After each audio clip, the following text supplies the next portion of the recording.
Well, this is fun. All of our seniors are here. How awesome. All right, guys. So here is, first of all, Ryan. These are comfortable chairs. Yes, they are. I'm so glad we went with this option. Yes, I'm glad we did. I feel like I need a pipe. How are those? Fireplace. How are those chairs, seniors? They're not comfortable as us, losers. All right. Sorry, where did that come from? Awkward.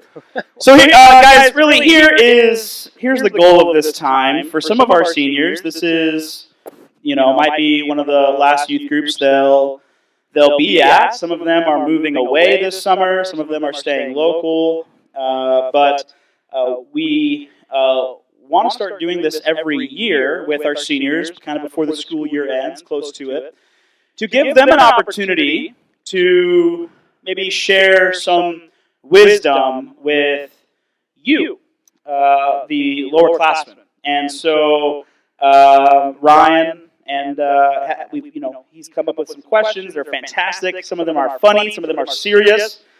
And we sent these to our seniors a couple days ago, and so they have seen these questions, and hopefully they've maybe thought through some of them. And so we'll just kind of go around. I'll kind of call out a few of you, and you can just pass the mic to each other.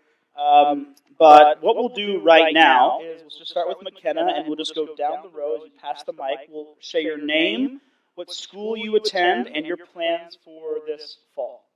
Okay. My name is McKenna Gort. I go to Ankeny High School, and my plans this year are I'm going to be staying home and doing online school through Masters University in Santa Clarita, California, and I'm studying biblical counseling.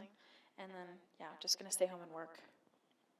And also, if you didn't know, McKenna will be our student ministry intern this summer.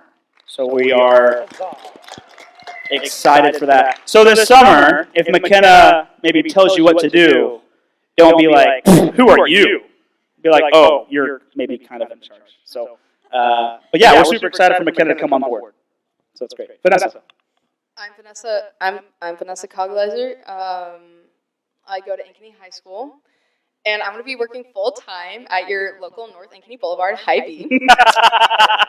There's a helpful smile in I won't have the helpful smile down the aisle, so because of your bad attitude? Yes. That's the saying, guys. Aren't you also going to DMAC? No, I'm not. I'm actually going to possibly go into cosmetology if you want a serious answer. But that's still in the air. So. That's fun. Hi, everyone. My name is Ashton Billings. I go to Ankeny High School. Next year, I will be, or I guess in the fall. I'll be going to Northwestern College in Orange City. I'm playing softball, majoring in biology education, and serving on the worship arts team. Hi guys, I'm Madeline Ferguson, and I right now go to Ankeny Centennial, the better side of the schools. Sorry guys. Uh-oh. Thank you. And my plans have actually recently changed because I've told everyone that I'm going to Liberty University. However, that is no longer the case. I am now going to UNI. Go Cats! For social work. Panthers, horns down. Go Cats. I went there. Yeah, Go Cats is actually a thing. No, you say Go Cats. It's okay, Kyle. It's okay. You and I. My name is Cole Sanger. I go to North Polk High School, and I will be attending DMAC. Go Bears! Go Bears! I also went there. I'm Matthew May from North Polk, also going to DMAC. Go Bears! That's Go Bears. All right. Matt May, just so since you have the mic, we'll just start with you. Really important question right off the bat. Thought-provoking, really.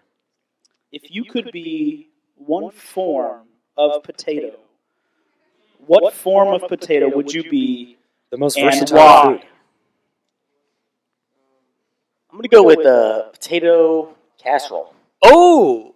Sweet potato casserole. No! More specific. Cole? With marshmallows. Just pass it down, Cole. Disgusting.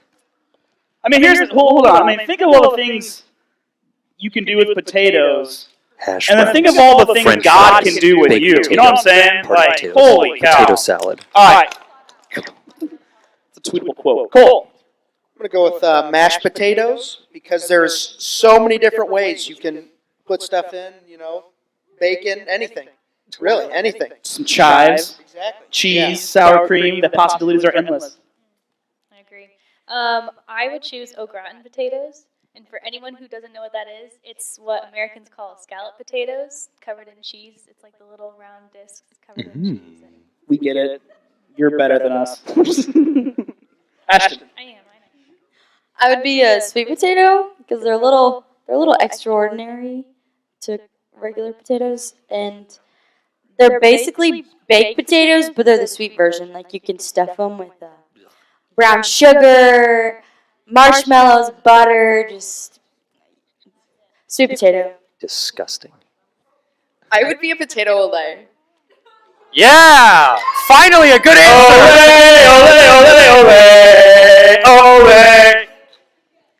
I would be a tater tot because I love tater tots and they're cute and little and delicious. Napoleon, give me some of your tots. All right, sorry. Ryan, you want to take the next question? I do, actually. Joke's on you, Hop Rotten. All right. Share one of your favorite or funniest memories from Ankeny Free Student Ministry. Favorite or funniest? Okay, I have a funny one. So when I was in 7th grade, going into 8th grade, our youth group went to South Dakota. We went to an Indian reservation, and there was a playground there, and we were like playing with the kids and stuff. And I was like, like when you're young, like in middle school, and you have like that mission trip crush or whatever. And Oh, and I had spicy. And I had one, and he told me to get on top of the tube slide, like instead of slide through it, like climb up it. And so I was like sitting at the top of it because I wanted to impress him, right? Obviously. And We've all been there. and then I fell off onto my head, and I got So that's what's wrong. Oh, that answers so many questions. and I got knocked out cold, like for a solid minute. Like I was just on the ground. Bree, your sister, was there. You can ask her.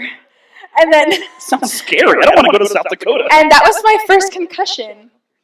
Fun times. Concussions. I don't really have a funny memory, I guess. Well, I have a lot of them. I just can't pick one, But I would definitely say Sorry. Wow. I would definitely say one of my favorites is worship at Impact this year. It was, I don't know, it really, it was really good. It was very good. Okay, super Christian. I gotta say, Winter Blast with the 6th grade girls, hanging out every single night with all of them packed in our room. That was really fun. And also, yeah, candy really late at night. Rilla's got it. Or also, at Impact a couple years ago, I remember we were lodged in as far away from everything else as we could be.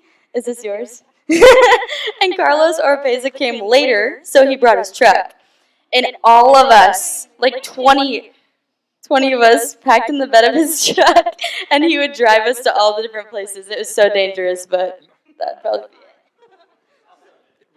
I'm really upset because that literally was mine, is us riding in the back of the truck during Impact. But I guess I also really love just coming here every week. I mean, that's it's my favorite part of the week, guys. So there it is. Make me cry. There's a lot of good things to choose from, and I'm like where this is going. I'm gonna put my favorite as the C3 sleepover. Yeah, me and the boys. I do not remember this That happening. was so fun. You do remember it. I'm going to go with over quarantine a couple of years ago. JD would have us over to his house every week for Bible study, and that was always a good time. That was a lot of fun. Summer Bible study in the backyard. That was a good time. Yeah. Wow, Matt May, that was extremely thoughtful.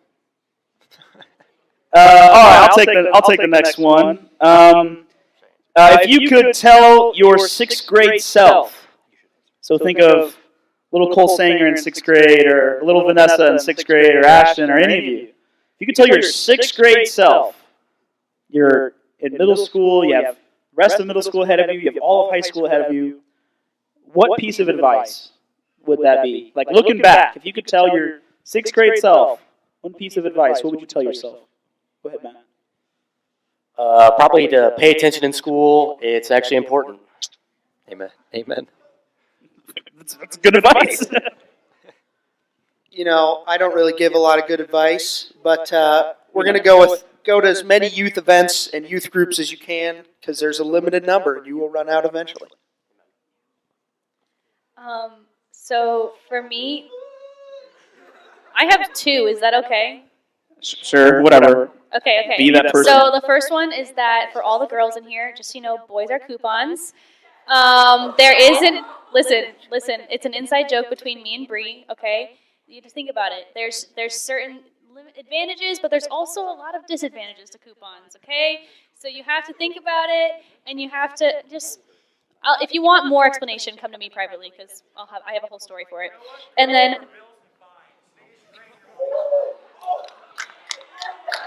Are you saying that because Lily's not here? All right, keep going. Okay, and then for my 7th grade self, I had a really big loss in my life. My grandpa committed suicide, and that really flipped my world. As a young person to go through something like that, it's really, really difficult. So I just say, like, if you ever have a time in your life when you're going through grief or loss at some point, it's really nice to come to a place like this and to have people to lean on. There are letters that McKenna Gort wrote to me during that time. There are letters that Ashton wrote to me during that time, letters that Maya wrote to me during that time that I hold so dear to my heart. I probably read them at least once a week because the friends and the relationships that I connected with here it's so impactful. So keep coming here. Lean on the people who are here, especially in times of loss. Yeah, that's a good one.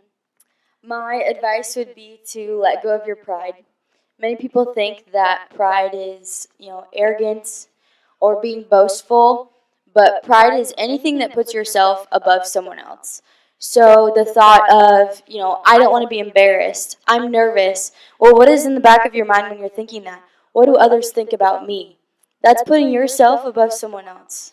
So my advice to you is to change your mindset into something that's like, I want to give my life to help you get more. So changing that, letting go of your pride, putting others before yourself, that's probably the best advice that I have. I would say don't blame God for the things that happen to you. Like, don't think that it's God just hammering down on you. Like, just remember that God has a plan. Remember, above all things, God has a plan for your life. That's huge. Mine would be learn to prioritize God now. Like, I feel like one of the most common excuses, like, for when people are young is like, well, I have a lot of friends at school, like, I'm probably just going to wait till I graduate, or, like, wait till I'm out of college, because then once I'm an adult, I'm not going to feel this pressure from all the people around. Like, that pressure is always going to be there, whether it's at school or in the workplace. Your time is now. Like, you can never serve God better than when you're young. Like, there's so many things you could do when you're young, and everybody always thinks, like, oh, I can't do anything for God until I'm, like, a senior or a graduated or whatever. Like, no, like, you can do so much for him just by being young. Like, I'm reminded of, is it 2 Timothy? Where it says, don't let anybody look down on you because you're young, but set an example for others in the way that you talk, in your purity, in your actions. Like, all of those things. Like, learn to prioritize that now and make your faith your own now so that it can just continue to grow and prosper, like, as you're older. I'll take this next one, Ryan, and then you can have number 6. Why don't you pass the mic down to Cole? Cole, how have you seen God work in your life the past few years? I've seen, as I've gone on in high school, I've seen, I need God more and more, especially how much you have to deal with and everything in life that you will go through. And as you get older and start having to pay for stuff and realize and go through things, you need God. Maddie, how have you seen God work in your life the past few years? This one's kind of related to what I talked about earlier about the loss in my life. That loss really caused a lot of pain for me. I currently struggle with depression, and I'm very open about this. I will talk to anyone about it. and in the last few years, I'd say that God has really opened up my life to the idea that He is the only one who can fix it. I mean, yes, there's drugs that can help, there's therapy, those things are all very good, but in order to really cope with the stresses of life and deal with the mental and emotional toll that it takes on you, God is the answer. Like, I don't know what else to say other than, like, God saved me. Ashton, why don't you answer that question? How have you seen God work in your life the past few years? Yeah, so I love control. I love to plan things down to the minute. I broke my finger last year in January. On my right hand, I'm a pitcher, and so it kind of paused my life for 3 weeks, and 3 weeks turned into 6 weeks, and 6 weeks turned into 9, and 9 turned into 12. So I was in a cast for 3 months, and in that time of waiting, I found the Lord, and He showed me, hey, my plans are greater than what you want. I loved softball. It was the thing that I put on my idol. Like, that was what I wanted to do. And, I totally forgot about my relationship with Jesus. And in that time of waiting, He said, I am in control. Jeremiah 29:11. You guys probably know that. And I know the plans that I have for you, declares the Lord. Plans to prosper you, not to harm you, to give you hope and a future. And that's so true. That's His promise to us. He knows what's going to happen. And it's all for our good and for His glory. So definitely giving up control was something that He taught me this past few years. Go ahead and pass the mic down to McKenna, and then Ryan, I'll let you ask the next question. This next question is a Ryan Smith special. I think it really gets to the heart of things students are going through. What's your favorite snack to eat in the shower? I don't eat in the shower. That's the wrong answer. No, you gotta pick one. That's so strange. Do you eat in the shower? Oh, Raise your heck yeah. let's just take a quick poll. Raise your hand if you eat in the shower on a regular basis. Yeah, thank you. Yeah. The thought has never crossed my mind to Okay, eat just pick in the one shower. food then that you would eat in the shower if you were normal and ate in the shower. Probably like a fruit or a vegetable so that it could get wet. Yeah, that's good. Yeah. Orange Wash is it. good. Yeah, A that makes peach. sense. Yeah, like Vanessa? I was going to say like grapes or something, so. I was going to say goldfish. They'll get soggy! Just wait. I remember cubbies. I would let my goldfish swim in my water. I eat strawberries and cherries in the shower on a regular basis, guys. You eat strawberries in the shower on a regular cherries. basis? Cherries? Yeah. All right. Wash it. Yeah, I thought this was a normal thing. I'm not a weirdo and I don't eat in the shower, but if I did, string cheese. Doesn't matter if it gets wet. I'm with you. Yeah, who chomps their string cheese? No, get out. Raise your hand if you string your string cheese. Yeah, Those are the normal people. It's called string cheese for a reason. The psychopaths just take a bite. Matty Ice? I'm going to go with turkey on this one. Yeah, full turkey dinner. Turkey. There's like a full turkey dinner, stuffing. Like on potatoes. Thanksgiving? Yeah. You just cry while you're eating a turkey leg? It saves a step. Jeez. I always got to shower after Thanksgiving. All right, Maddie May, starting with you since you have the mic. What is your favorite thing to eat in the shower, by the way? No, I'd eat anything in the shower. Well, yeah, I think fruits are good because there's actually studies done. If you eat an orange in the shower, it does wonders to your brain. I'm serious. Look it up. Look up the orange in the shower, fruit, shower. I love Study science. eating burritos in the shower. Look it up. Just kidding. It cures a lot of things. Here's the next one, Matty Ice. What is your, what is a Bible verse or passage that has encouraged you or challenged you recently? Recently, I'm going to say Psalms 23:4. Just going through that again. It really encourages me that I always know God is there and I can go through, or I can go to Him with anything that I have. We going down the line here? Yeah, we're gonna. Okay. Mine is Romans 3:23, and I like that one a lot because it reminds me that, you may think you are in control and you have everything, but you've sinned and God's in control. One of mine is Psalm 42:8. By day the Lord commands his steadfast love, and at night his song is with me, a prayer to the God of my life. It's very poetic. I'm a very poetic person, and I feel like it just really encompasses like God's love for us through day and through night. It doesn't matter what time God's there. Mine is Job 1:20 through 21. It says, Then Job arose, tore his robe, and shaved his head, and fell on the ground and worshipped.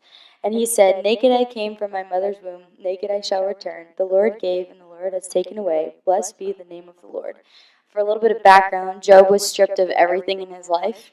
His wife, his kids, his servants, everything. He had nothing. He was, stripped to his nakedness, and like that last line, he says, Blessed be the name of the Lord. He was still praising the Lord through all of that trial. And so that's been really encouraging to me. I would say mine is Luke 1:27, and that's faith that does not make things easy, it makes things possible. I just think that's really good to use to push through like anything when life gets really hard. Yeah, so mine comes with a quick little story. It'll be really fast. So something that I really struggle with is like doubt and like doubting my decisions, doubting like the Lord's sovereignty. Like I know that he has a plan for me, and I've never doubted that he exists or anything. I just doubt like when I make decisions in the name of the Lord, like I feel the Lord pushing me towards this, like I'll doubt if it's the right decision, if he really was pushing me towards that, all of those things. And then like 2 days ago, I am jumping into a really big decision at the end of the year, and I've just been struggling with like, is this the right decision? Like, how do I know that I'm doing the right thing? All of these things. And I was like breaking down and just like really not feeling good about this decision. And I was talking to another person, and I was about to like just like postpone the decision and just be like, maybe I should just like wait and not do it yet. And like I was talking over the phone. And as I was starting to say, maybe I should wait, the phone died. And like my phone was at like 80%, and my phone died. And then the person on the other end of the line was praying for clarity in my mind. And as my phone turned back on, as soon as I got back on the call, all of my mind had just been cleared, and my doubt just went away. And this person had told me that they had been praying that like my doubt would ease, and that like all of my like it would go away, and that my mind would be at peace. And I didn't even know they were praying that. And I told them, I was like, well, never mind. Like I feel completely okay now. Like all of these things. And they were like, well, I was just praying for that. And so it was a really cool, like God's faithfulness, just like shutting that down before I could like make something out of nothing. And right afterwards, since I was such in awe of like what was going on, I was like, I just need to be in the Word. Like I need to like spend time with Jesus. I opened up to 1 Peter 1:13. And it said, therefore, preparing your minds for action and being sober-minded, set your hope fully on the grace that will be brought to you at the revelation of Jesus Christ. As obedient children, do not be conformed to the passions of your former ignorance, but as he who has called you is holy, you also be holy in all of your conduct. So I like especially the part where it says, do not be conformed to your former ignorance. So like I shouldn't be conformed to my doubts. I shouldn't be conformed to like all of the things that I have struggled with in the past. I should prepare my mind for action and be sober-minded, and set my hope fully on the grace that will be brought to me at the revelation of Jesus Christ. Go ahead, Ryan. Share about either an experience or about someone that has had an impact on you in student ministry. So whether that be like a leader, a specific trip, an event, something like that. Should I just go? Yeah. Okay. I don't have like specific people. I think that in like 6th and 7th grade, I had a really good small group. Like we were all super, super close, and that was just such a sweet time in my life. Like we were all really close, chasing after the Lord 100%. I feel the same way about the 4 girls, us 4. Like we have stuck through it to the end, and we're all still sweetly chasing the Lord, and we all love each other. And so that's been awesome. And then my first mission trips will always hold a special place in my heart because it like sparked my passion for serving the Lord. I would say for me, it was actually a couple of weeks ago. I think it was 2 or 3, I don't know. In small group, I kind of had just like a breakdown moment, and I just kind of opened up more. And I don't know, I kind of struggled with opening up, I guess. And so I kind of started to break down, and every girl in there had reached out to me in some way, whether it was a hug after small group, texting me, meeting up with me after, and like just reaching out to me like the day after and making sure like I'm holding up well. Like it was huge for me, and I don't know, I just felt so much of a connection, and I feel so much closer to all the girls there. So yeah. Mine would be the leadership training that we had. Yeah. The Lulu story. Yeah, that would probably be mine. Just because, I mean, in the video, Lulu talked about how she broke down, and I think that was the first time that I truly understood and experienced what the church means. Like the Lord talks about the church in the Bible and how we are to support each other and and encourage each other and be there for each other and love each other well. And in that moment, when everyone was at their most vulnerable state, we were all just really raw with each other. Like that's when I truly saw what it means to be the church in the body. So, Guess we're going to continue this streak of Ashton stealing all of my stuff. It was the leadership meeting because it wasn't even just that. I mean, that moment was amazing, I think, for all of us just to finally open up, and it felt very freeing to be vulnerable with everyone.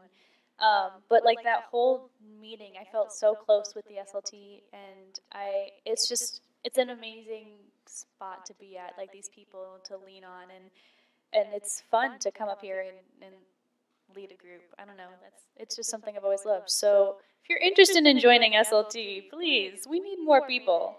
Almost a very large majority of us who are leaving are SLT, and so we need more. I'm going to go with James David. I've known him for probably 6 years now? Pretty close to 6 years? Since you were in 7th grade? Yeah, so about 6 years. And just growing with him and being around him a lot, going to Bible studies that he puts on, or getting breakfast at some point during the week. Just being around JD and having him influence me is, yeah. For me, there's a lot of people that have helped me in my time here in Agony Free, here and not here. Specifically, people on the panel, I'd like to thank all of you. But I hate to copy Cole, but I'm going to have to go with JD also. I've known him for about 1/3 of my life, and he's always there through all my mistakes and all my problems. He's always there. Makes sure he sees me, gives me a text or whatever it is. Thank you a lot, JD. All right. Shh. Don't like you. We'll combine these last two for time's sake. In your own words, why is student ministry important? And then what final advice would you have for the students here? Let's go down the line. Start with Matt. Student ministry is so important just because you get to grow with each other, not just an adult teaching you necessarily, but you get to grow with your peers and learn from them also. And you're not going to get that experience a lot of other places. Yeah, youth group there's a lot of good influences around you at youth group, and I know that coming from a public school, it's not usually the best environment, and just being around people that are like-minded, and that's always a good thing. And my advice would be to just go to youth group and be there as much as you can. I guess student ministry is important because, I mean, it's an extra place for all of us kids to kind of come together. I say kids, I'm literally an adult. It's for everyone to come and be together and just grow these relationships, because you get relationships at church, but to have this kind of more casual time together and really connect with other people our age and get ministry that's focused towards us is really, really impactful for as you're growing up through middle school and high school. And the one line I could think of is something someone told me a long, long time ago, and it's that your relationships mean nothing if you don't have a relationship with God. what was the question again? Oh, student ministry. Why is student ministry important? We at this age are faced with so much temptation. And if you go to public school, it's everywhere, probably in private school as well. I mean, you have so many choices. You can go to a party, you can drink, you can watch pornography, you can do stuff with your boyfriend and girlfriend. You have so many different choices. Student ministry is a place of community with like-minded believers. I mean, the Lord calls us to be in community. And this is your place. If you can hang out with these people and continue to build relationships with the Lord together, you yourself will have that relationship with the Lord as well. And just being each other's support systems. That's why we have community groups. I mean, they're so important. And if I could give you any advice, I actually heard this on Monday night at FCA. You matter, but you're not the point. You matter in life, but you're not the point of this life. This life is not about you. We're called to one thing, and that's the Great Commission, is to share Jesus, who he is, what he's done, and get as many people, crowd heaven. Have you heard that before? Yeah, so you matter, but you're not the point. Yeah. I would definitely say that student ministry is so important because this is a place we go to because we're all hurting and we're all imperfect. And we're all coming together to worship a God who is perfect. And to me, it's very important. And it's something we all need to understand is that we are so imperfect and broken. But we have each other. God blessed us with this whole youth group to talk to. And there's definitely somebody in this room who shares something in common with you about something you're hurting about. So I just think it's very important that we reach out to each other. And going off of that advice, I guess, is to don't be afraid to reach out.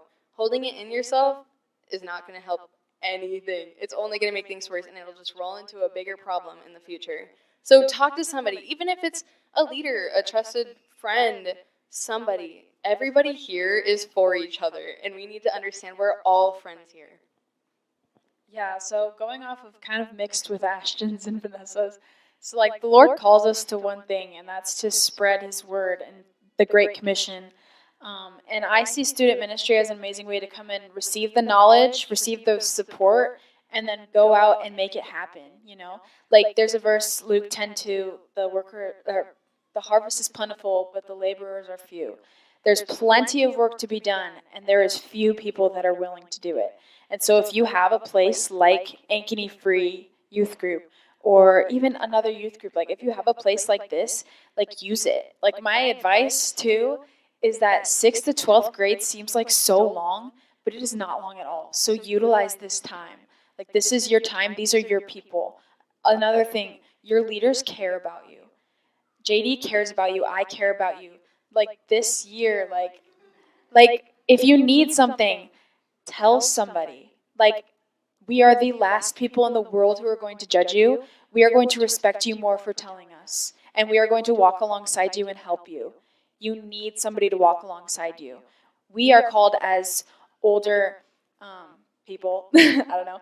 We're called as like the older generations to spread our knowledge. I just read about that in the book that I'm reading for SLT. We're called to spread our wisdom and our knowledge and everything that we've learned to the younger generations. Like you're doing us a favor by coming to us and talking to us. So yeah, your leaders care about you. I care about you. JD cares about you. And yeah, use this time and go and spread God's word. Very good. We'll give a round of applause for our seniors. This was